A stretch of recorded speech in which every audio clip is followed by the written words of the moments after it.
Salut, salut chers fidèles abonnés de la chaîne, cliquez pour gagner, j'espère que vous allez tous bien. Dans cette vidéo, nous allons parler de l'espoir perdu. Oui, est-ce que réellement l'espoir est perdu ou c'est un jeu de cache-cache qui est en train de se faire avec le projet Breeze, avec Binance, avec les institutionnels, avec Shiba et bien d'autres informations pour vous dans cette vidéo. Donc, comme vous le savez très bien, avant de commencer la vidéo, nous allons parler rapidement, je dis bien rapidement, de cette information qui me semble être importante. Oui, qui me semble être importante. Après, à chacun de voir. On dit simplement PancakeSwap. D'accord? Nous tous nous connaissons PancakeSwap. Qui n'a jamais utilisé PancakeSwap ici? Tout le monde a une fois utilisé PancakeSwap. Et souvent, on utilise PancakeSwap pour faire quoi? Et pour échanger souvent, la plupart des temps, des personnes qui va acheter une crypto-monnaie, surtout BEPV, dans la blockchain de Binance Smart Chain. Maintenant, PancakeSwap nous dit simplement, vous savez, non, n'utilisez pas simplement Binance Smart Chain pour vos transactions. Nous avons la blockchain Ethereum, nous avons la blockchain Polygon, nous avons ERA, nous avons Arbitrum, nous avons Linear et nous avons Aptos. Ils ont plusieurs autres blockchains que tu peux utiliser. Donc tu peux être sur PancakeSwap, juste changer de réseau et te connecter à ton wallet et c'est bon, le tour est joué. C'est fini. Donc je vois que PancakeSwap est en train, tant bien que mal, de faire de son mieux. Pourquoi? Pour nous montrer clairement que ils ne sont pas encore morts, ils sont encore vivants. D'accord? Ils sont en train de nous montrer qu'ils sont encore vivants. On va voir rapidement le prix de Cake ou bien. Cake, franchement, c'est difficile pour Cake. Le projet de PancakeSwap, mais on va faire comment? On est déjà dedans bien. $1, 20 centimes, à $1,20 presque. Ce n'est pas facile. Elle a déjà fait son ATH à combien? À presque 30, même avoisinant $40. Aujourd'hui, elle est à combien? Aujourd'hui, elle est à $1. Elle est à $1. Donc, franchement, bon. On va faire comment? Avec surtout leur mécanisme de burn pour faire rare la pièce parce qu'il crée de temps en temps la pièce. Peut-être c'est ce qu'il fait. Alors ça c'est concernant PancakeSwap. Revenons maintenant sur le Bitcoin. Et attention les gars, le Bitcoin qui était en dessous, je dis en dessous de 26 000 est parti maintenant à 26 100 $. Il y a certains analystes qui disent que non, que le Bitcoin peut revenir à 20 000, 22 000 $. Mais certaines personnes disent non, vous savez, ils sont en train de jouer avec nos émotions. Ils sont en train de jouer avec nos sentiments. Ils se préparent au pire. Ils se préparent au meilleur parce que nous sommes déjà dans le pire. Bon, parlant du Bitcoin, les gars, franchement, je ne sais pas si vous avez déjà entendu parler de l'échangeur Robinhood. Oui, c'est un échangeur en quelque sorte crypto, mais qui n'est pas 100% crypto, qui est aussi dans les actions dans les actions traditionnelles. C'est une grande plateforme de trading, d'accord, qui regorge de plusieurs investisseurs. Aujourd'hui, ils sont en train de nous dire clairement qu'ils détiennent, eux, que nous connaissons là, ils détiennent presque 3 milliards de dollars en Bitcoin selon ce qui fait presque 118 300 Bitcoins. Je ne sais pas si vous vous rappelez. C'est pourquoi je dis, mon frère, ma soeur, si tu n'es pas encore un fidèle abonné, tu rates beaucoup de choses. Tu rates d'énormes choses. D'énormes choses. Parce que pour avoir l'information en temps réel, c'est uniquement ici. L'information, quand ça chaud là, on envoie chaud pour toi. Pour que cela puisse t'aider dans tes analyses ou dans tes décisions que tu as envie de prendre. Je ne sais pas si qui se rappelle de ce troisième wallet qui a été créé. Non, les gars. Ce wallet-là a été créé le mois 5 et au mois 6, elle a cette quantité-là.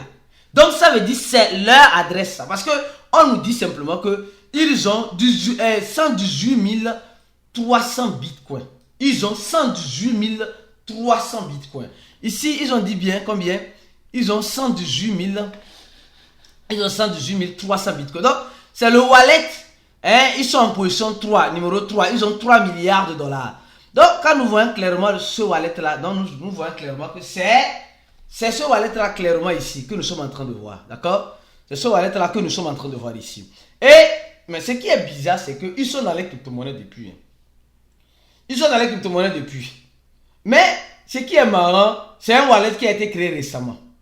Qui a commandé. Donc, ils ont encore d'autres bitcoins quelque part. Qui sont cachés encore dans cette liste. Donc, et maintenant, ça c'est. Nous sommes en train de parler d'une plateforme de trading qui disponibilise de ça. Robinhood qui disponibilise de ça. Maintenant, imaginez BlackRock maintenant. Imaginez le plus grand, c'est pas moi, le plus grand gestionnaire de fonds. Pour lui, c'est là où maintenant? Parce qu'on voit vraiment, on voit c'est Binance. Deuxièmement, on voit que c'est Bitfinex. Troisièmement, on voit que c'est comment appelle-t-on? C'est Robinhood. Maintenant, quatrièmement, Binance encore. Donc, ça veut dire qu'eux, ils n'ont pas encore fait beaucoup de stocks. Ou bien peut-être s'ils ont fait des stocks, c'est par palier. Donc, préparez-vous, quelque chose pourrait arriver. Oui.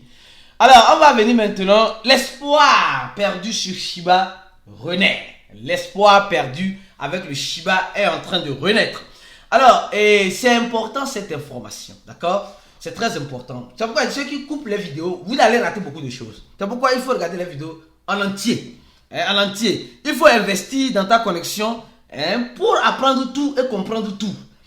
On dit simplement que le Shibarium vient d'être relancé. Et on dit réabli Sakinahedi Shibarium. Donc, les gens qui ont... Désolé. Les gens qui veulent mettre le pont entre Ethereum et le Shibarium, maintenant c'est possible. Le pont a été réouvert. Nous nous rappelons qu'il y avait un choc, un investisseur qui avait perdu des milliers d'Ethereum. Les gars, quand quelque chose est nouveau comme cela là, en tout cas ça c'est mon point de vue, attention. Je ne dis pas de faire cela. Quand quelque chose est nouveau comme cela là, mes frères et sœurs, ne courez pas pour être les premiers à aller. Vous devez laisser les testeurs tester. Les testeurs, c'est les gens qui sont très agités dans l'écosystème. Les gens, quand quelque chose sort directement, lui veut être le premier. L'écosystème des crypto-monnaies n'est pas comme ça. Surtout quand on parle de nouvelles technologies, parce qu'il y a toujours des faillettes, des problèmes quelque part. Il y a certaines personnes, ils aiment quand ça sort directement là, ils aiment être les premiers. Souvent, les premiers sont les premiers servis, d'accord? Ils sont les premiers servis. Mais souvent, c'est eux qui servent de cobayes pour nous qui restons derrière pour regarder. Il y a ça aussi. Donc, c'est un couteau à double tranche. Souvent, c'est bon d'être le premier quand tu achètes un projet crypto. Mais quand il s'agit d'interaction avec certains blockchains, les gars, ce n'est même pas intéressant d'être toujours les premiers. Parce que vous serez toujours les premiers victimes. Les premiers testeurs, les premiers testeurs des protocoles blockchain sont toujours les premiers victimes. Faites très attention. Donc, moi, je suis en train de regarder. Ne vous précipitez même pas, les gars. Ici, moi, je ne vous précipite même pas. On dit ça a été rouvert et les transactions ont commencé. Patati, patata, patati, patata. On va voir ce que ça va donner à la longue. Ou bien, alors, qui parle de Shiba, on va parler un peu des meme coins. Oui, c'est pourquoi il dit dans cette vidéo l'espoir des meme coins. Mais on a dit seulement l'espoir du projet Breeze et de Binance. Mais ce n'est pas fini. Il y a beaucoup de choses. On nous dit Pepe, Shiba et le Dogecoin se préparent. Sont déjà en chute libre. Quelle serait la prochaine crypto-monnaie, le prochain meme coin qui sera en chute libre? Qui saura me le dire? Qui saura me le dire? Le prochain meme coin qui doit, ou selon certains analystes, certains spécialistes, ceux qui ont la boule de cristal, moi je ne l'ai pas, malheureusement. Ceux qui ont la boule de cristal nous disent simplement que c'est le prochain qui va cramer. Quand on dit cramer, qui va chuter, qui va partir en chute libre. Voilà, sans support. Alors, on nous dit simplement dans cet article que nous sommes en train de voir que Pepe est en train de passer des moments difficiles. Nous sommes en train de voir que Shiba est en train de passer des moments difficiles. Nous sommes en train de voir que Elon Musk a tweeté sur le Dogecoin. En parlant, non, le Dogecoin, Twitter est plus amical avec le Dogecoin. Mais le Dogecoin n'a pas bougé du doigt. Malheureusement. Donc ça veut dire que, bon, ces projets-là, est-ce que c'est mort? Non, ce n'est pas mort. C'est une chute. C'est le marché qui chute de façon générale. D'accord? C'est le marché qui a été chuté de façon générale. Mais, on nous dit là, le prochain meme coin qui va, qu'on va sentir, c'est lequel? Est-ce que tu sais déjà? Le prochain meme coin qu'on va sentir, selon cette analyse, selon ce spécialiste, c'est le prochain meme coin. Le prochain meme coin sur la liste, c'est le projet Floki Inu. Alors donc, on nous dit le projet Floki Inu serait le prochain sur la liste. Serait le prochain sur la liste. Alors, est-ce vrai? On va voir rapidement le prix de Floki. Oui, Floki, on a fait une vidéo récente sur Floki. Ah oui, la semaine a bien commencé, hein, les gars. Floki, oui, Floki. Floki est en train de... Nous sommes en train de voir le volume déjà en train de diminuer. La capitalisation boursière aussi, juste un tout petit peu, c'est pas grand chose. Mais bon, l'impact peut être grand. Hein? L'équipe de Floki attend une fois de plus Elon Musk pour que Elon Musk fasse encore un tweet. Mais Elon Musk fera-t-il encore un tweet? Quand? On ne sait pas. Alors, sûrement quand il fait un tweet comme cela, les gens courent pour acheter. Et quand il ne fait pas de tweet, les gens courent pour vendre. Ou bien, je pense que c'est le trading africain. Ou bien, malheureusement. Alors, venons-en maintenant sur d'autres informations importantes encore une fois de plus. Alors, cette fois-ci, on va parler du projet Breeze. C'est très important. D'abord, je vais commencer. Je vais parler 2 temps du projet Breeze ici. En 2 temps. D'abord, mes frères et sœurs. Voilà d'abord, allons-y d'abord voir le prix du projet Breeze. Parce que quand il dit espoir perdu, je vais parler. J'ai beaucoup de choses à dire sur le projet Breeze. Oui, beaucoup de choses. Tapons sur le projet. Tapons ici le projet Breeze. Ici, le premier. Nous sommes en train de voir. Alors, donc, on va maintenant on voit que le projet Breeze est actuellement à ce prix-là.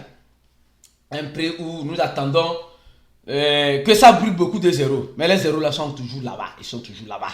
D'accord? Mais ce que je vais vous montrer, regardez très bien. Regardez très bien. Je vais rentrer sur le tweet officiel du projet Breeze. D'accord? Je clique ici. Alors ça apparaît le tweet officiel. Regardez. Et les gens vont encore tomber dedans. Ouais, donc nous sommes sur le tweet officiel du projet Breeze. Ils ont presque 1,5 million d'utilisateurs ici. Mais à ma grande surprise, il y a certaines personnes qui vont se faire avoir. Et qui sont en train de se faire. C'est pourquoi, mon frère, tu dois partager au maximum cette vidéo-là. Dans les groupes. Pour sauver certaines personnes qui n'ont pas cette information-là. Regardez, il y a 2 Breeze. Les 2 se ressemblent. Et les 2 sont des comptes vérifiés. Mais parmi les 2, il y a un faux, il y a un vrai. Prenons le faux. Ici, on dit BitJet. Donc, il a mis L et T. Ici, BitJet. Il n'y a plus L. Donc, ici, c'est le faux. Regardons sur le faux. Même chose, regardez, ça, c'est le vrai. Ouais, ça, c'est le vrai. Ici, c'est le faux. Ouais, non, ici, c'est le faux. Et, quand nous regardons très bien, il n'y a pas... La différence, c'est le nombre d'utilisateurs. Mais ce qui a attiré mon attention, c'est cette information. On dit, le projet Breeze est en train de faire un airdrop pour ces 1 an. Et distribue combien? Distribue presque 1,5 million à sa communauté en BIR. Je ne sais pas si c'est la monnaie Breeze qu'ils ont abrégé comme ça. On dit juste d'appuyer sur ce lien-là. Voilà. Quand tu vas appuyer sur le lien, si c'était fonctionnel, peut-être ils sont en train de se démerder pour que ce soit fonctionnel. Quand c'est fonctionnel, tu vas relier ton adresse, tu vas dire non, je suis sur le projet Breeze. C'est pour le projet Breeze même. Donc tous les liens qu'ils enverront là-bas, là, c'est le bon projet. Bam, mon frère, ça je ne saurais te le dire. Faites très attention. Il y a 2 comptes il y a un vrai et un faux. La différence c'est que le vrai a presque 1,5 million d'abonnés, 500 000 abonnés. Et le faux presque a... Mais c'est bizarre. C'est bizarre. C'est très bizarre. Ça c'est le premier point. Maintenant je vais sauter sur Binance et après je reviens sur Breeze pour vous donner certaines informations importantes une fois de plus. Mes frères et sœurs, oui, actuellement l'espoir est-il perdu dans Binance? D'abord, ça commence à être difficile et coriace pour Binance. Ah bon, Binance. Bon, on va faire comment? C'est ça, hein. Je vais faire accepter. Et ça va rendre Binance plus fort, je pense, ce qui sont en train de passer en ce moment. D'abord, nous savons que le P2P a été coupé parce que les banques russes ne peuvent plus collaborer avec Binance à cause des sanctions. Et ceux qui ont regardé la vidéo précédente, vous avez vu, on a parlé aussi de d'autres échangeurs, OKX et Bybit, qui ont aussi fait la même chose comme Binance. Maintenant, on interdit aux utilisateurs de la Russie d'utiliser d'autres monnaies fiduciaires. C'est comme si, ils ont dit non, n'utilisez plus le rouble, qui est la monnaie russe, d'accord? Maintenant, on dit simplement, si tu es en Russie, là, tu n'as même pas l'autorisation d'utiliser l'euro ni le dollar. Entre aspects, je dis ça comme cela. Donc, on est en train de voir que ça commence à être complexe et compliqué pour Binance. Ça commence à être complexe et compliqué sur Binance. Et ici, vous voyez, ils ont fait l'annonce. D'accord? Donc, ils sont en train d'interdire, donc ça c'est Binance russe. Aujourd'hui, les Russes sont en train d'être privés, donc d'être cernés. À cause de quoi? À cause de la législation américaine, à cause de la SEC américaine, Binance est obligée de rentrer dans la ligne. Et elle est en train de rentrer dans la ligne. Elle est en train de rentrer dans la ligne. Les gars, vous voyez ça, elle est en train de rentrer dans la ligne. Binance avait voulu faire le dur à cuire, mais elle est en train de cramer. Donc aujourd'hui, les utilisateurs quoi appelle-t-on? Il y a même un utilisateur qui dit non, lui, il est russe, voilà, tout cela, mais il habite au Kazakhstan, patati patata, il habite, ouais, non, il dit, il n'est pas de la Fédération de Russie, donc il n'a pas un papier de la Russie, mais c'est pas s'il est en Russie ou quelque chose comme cela. Le support lui dit simplement, il n'a qu'à envoyer les documents russes. Ça commence à être difficile, hein. Franchement, Binance. Binance, il faut nous aider un peu, hein. Pardon, Binance, il faut nous aider un peu, c'est pas beau, hein. Alors, secondo, concernant une fois de plus Binance. Déjà, c'est pourquoi ici, là, on vous donne la bonne information. Les gars, donnez d'abord un j'aime à la vidéo. Merci d'avoir donné un j'aime à la vidéo. Merci beaucoup. Si tu n'es pas encore abonné, abonne-toi. La vidéo doit passer 200 j'aime. 200 j'aime. Je compte sur vous. Alors, et partagez la vidéo au maximum. Il y a encore une information importante. Espoir est perdu. Les gens sont en train déjà de dire sur la toile qu'aujourd'hui, le 28 au mois, j'ai fait cette vidéo. Binance, je vais revenir sur le projet Breeze. Un instant, je vais faire une partie de l'analyse, je vais faire la deuxième partie. Ceux qui disent non, pourquoi tu coupes ça comme ça là? Si vous n'êtes pas d'accord là, désabonnez-vous et partez, s'il vous plaît. Désabonnez-vous et partez. Ici là, c'est comme ça nous sommes. Vous n'allez pas venir imposer vos lois ici. Vous êtes venus pour comprendre, alors suivez ce qu'on vous montre. Il y a ceux qui disent non, quand tu veux parler d'un sujet, tu sautes, tu pars. Mon frère, si tu n'es pas d'accord, ma soeur, si tu n'es pas d'accord, basta, bye bye. Parce que vous êtes en train de voir sur la toile ici que les autres influenceurs ont pris la peau de l'escampette. Ils sont partis en brousse, ils sont en brousse actuellement. Mais nous sommes toujours là. Nous sommes toujours là. Que ce soit dans le marché aussi, dans le marché baissier, nous sommes toujours là pour informer notre communauté, notre public, ceux qui sont des fidèles abonnés. Merci pour votre fidélité à cette chaîne. Alors, ceux qui aiment critiquer, les gars, allez-y ailleurs, pardon, allez-y ailleurs. Débrouillez-vous ailleurs, désabonnez-vous, chap. D'accord? Alors, je reviens encore sur quelque chose de très important. Les gens sont en train de donner une information comme quoi Binance a déslisté Ada Cardano, Binance a déslisté Pepe, Binance a déslisté Matic, Binance a déslisté plus de 39 crypto-monnaies. Les gars, Binance n'a pas déslisté ces crypto-monnaies. Mais Binance est en train de déslister la liquidité, le pôle de liquidité de ces crypto-monnaies-là. Vous savez, sur les échanges, il y a des services qui sont souvent donnés en ce sens-là. Tu peux mettre de la liquidité sur certaines monnaies. Donc, c'est ça que Binance est en train d'enlever. Ce n'est pas le trading des crypto-monnaies parce que la SEC américaine est en train de prendre fort sur Binance. Donc, Binance maintenant va rester dans les normes. Binance ne veut pas avoir de problème. Mais en enlevant tout cela, la Binance va perdre sa première place. Ça, c'est sûr. Donc, c'est certains services qui donnaient plus du poids à Binance. Vous voyez, Ethereum, Alice, Chili, Avalanche, etc. Donc, certaines liquidités seront enlevées. Vous avez compris? Donc, ce n'est pas le trading comment appelle-t-on? De ces cryptos qui ont été enlevés, mais c'est les liquidités, les pôles de liquidité qui sont en train d'être enlevés sur cela. C'est la décision de Binance. Maintenant, on revient sur le projet Breeze. Les gars, franchement, oui, franchement, je vais fermer la fausse page de Breeze, celle-ci. Voilà, quand nous allons, l'espoir est-elle déjà perdu sur le projet Breeze? Les gars, vous savez, franchement, soyons sincères. Le projet Breeze nous a promis 10 listings. Ou bien 9 listings.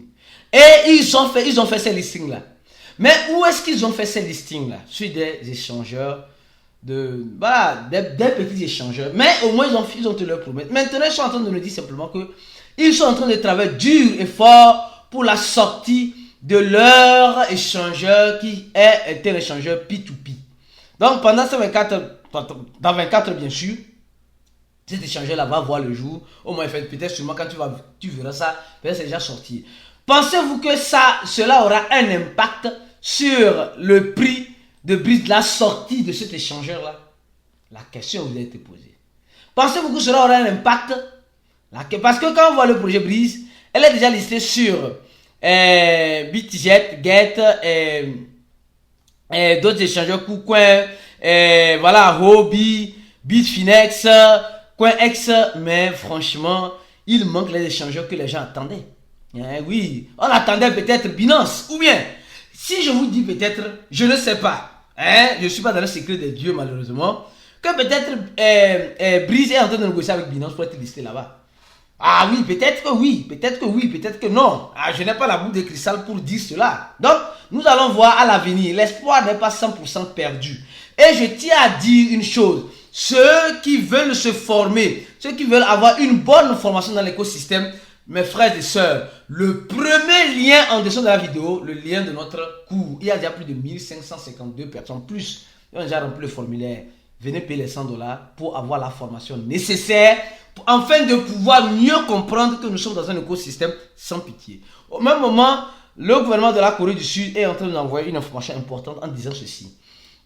Ils ont maintenant besoin que les échangeurs qui se retrouvent sur leur territoire aient un capital dans un compte bancaire de plus de 2 300 000 $. À partir du 1er septembre, je ne sais pas quand, pour peut-être garantir au cas où l'échangeur aurait un problème.